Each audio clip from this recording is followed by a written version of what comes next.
আপনি যদি সারাদিন জিন শয়তান থেকে আল্লাহর আশ্রয়ে থাকতে চান তাহলে প্রতিদিন সকাল ও বিকালে আয়াতুল কুরসি পাঠ করুন। আল্লাহ রাসূল সাল্লাল্লাহু আলাইহি ওয়াসাল্লাম বলেছেন, যে ব্যক্তি সকালে আয়াতুল কুরসি পাঠ করবে সে বিকাল হওয়া পর্যন্ত জিন শয়তান থেকে আল্লাহর আশ্রয়ে থাকবে। আর যে ব্যক্তি বিকালে আয়াতুল কুরসি পাঠ করবে সে সকাল হওয়া পর্যন্ত জিন শয়তান থেকে আল্লাহর আশ্রয়ে থাকবে।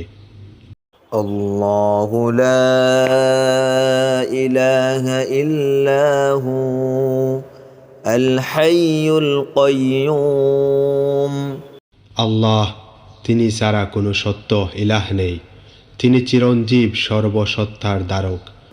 لا تأخذه سنة ولا نوم তাকে তন্দ্রাও স্পর্শ করতে পারে না, নিদ্রাও নয়।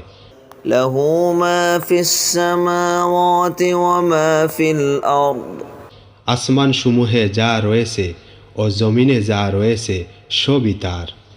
من ذا الذي يشفع عنده إلا بإذنه কে সে যে তার অনুমতি ব্যতীত তার কাছে সুপারিশ করবে?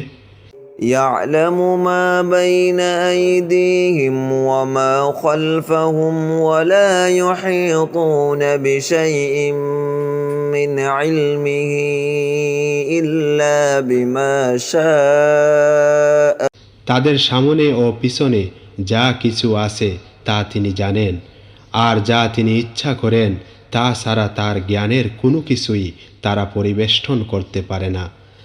وسع كرسيه السماوات والأرض ولا يؤوده حفظهما তার কুরসি আসমান সমূহ ও জমিনকে পরিব্যাপ্ত করে আছে, আর এ দুটোর রক্ষণাবেক্ষণ তার জন্য বোঝা হয় না।